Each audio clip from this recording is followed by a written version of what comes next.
Hello again, and thank you for tuning in to our program.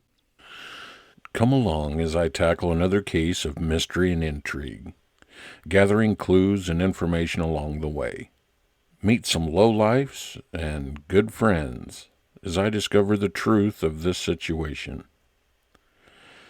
I am William Nichols, private investigator. In our last episode, we left off with Penny, Detective Eddie, and myself at my office. Eddie was on his way to go to the lake. I was going to go have a game of street hockey to keep a promise to my two helpers in Shady Lane. That's when I received a call from Donna. I can't believe it. That was Donna. Donna. She said she killed someone? Billy, no, that can't be right. She's just a kid. She lives in the bad part of town, but Billy, she is still just a kid. Billy, is that the young girl from Shady Lane? The one with the crowbar that she insisted on getting back from you? Yes, that is the girl. She is smart and tough, but I don't see her killing someone unless she really had to. I'm hoping it's just a young kid's active imagination. Over exaggeration, maybe. I was grabbing change from my change bowl off my desk in case I needed to make a call from a payphone. Billy, my offer to drive you still stands, even though it's my day off. Plus, my car has a two-way radio in it. Thank you, Eddie. I probably would have to call you or the police station anyways, if this isn't just some kid's wild imagination. Billy, Eddie, can you keep me informed on what's going on too, please? Yes, Penny. I will let you know. It was a really nice day out today for February. The birds were singing, the sun was out shining bright and warm. The wind wasn't blowing. People were walking down the streets window shopping, not rushing from one place to another trying to stay warm. It's not beach weather yet, but I can see why Eddie was going to go to the lake for soup and a sandwich. As we walked out the door of my office to Eddie's car, it wasn't his patrol car, just his everyday car. I'm surprised the department put a two-way radio in it. They must be working Eddie ragged. Hey, Eddie, they put a two-way radio in your personal car? They haven't found your replacement, or the office is dragging their feet. There are just two detectives at the department. While we were getting into the car, I was looking off in the distance, and I could see some rain clouds forming. To this day, I still hate the rain, but not as much as I used to. I keep telling myself, you can't change the past. Eddie and I went south of Midtown in the direction of Shady Lane. We waved at Frank as we passed. He gave us a thumbs up. I also thought to myself, but things from the past can change. Look what's happened in Shady Lane. As we passed the small grocery store, the theater, a gas station, and an auto repair shop. There is also the antique store and pawn shop on one side of the street, the florists with their greenhouses on the other.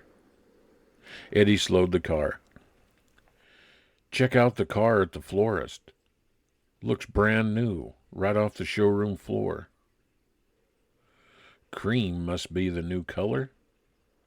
Must be a tourist or just passing through. Well, it sure is a dandy car.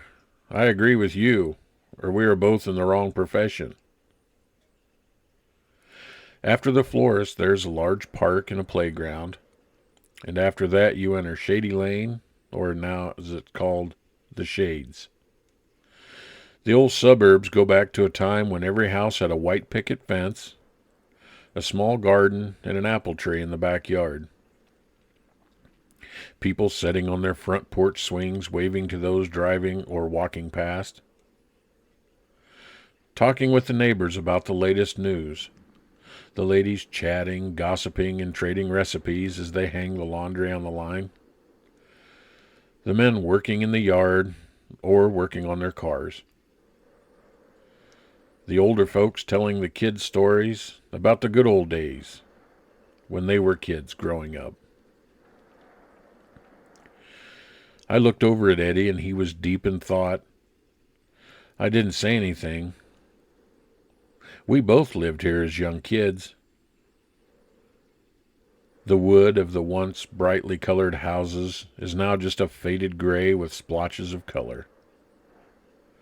The white picket fences are gone for the most part.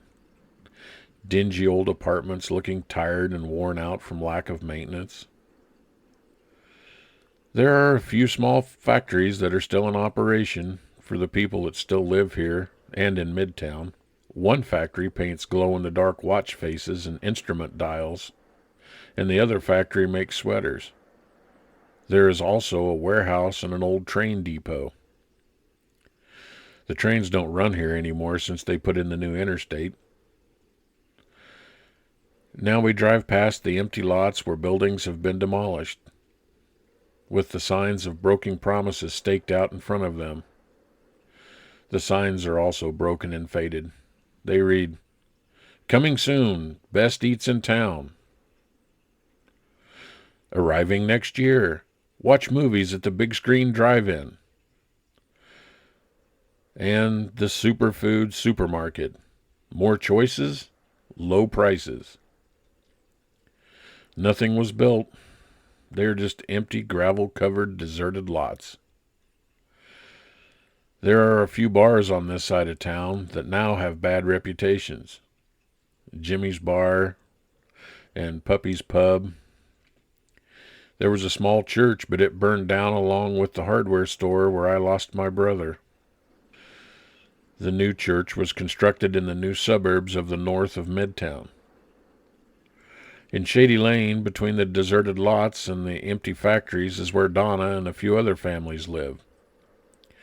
There's a massive fence that borders the south side of town and the road heading south out of Shady Lane that eventually connects to the new interstate.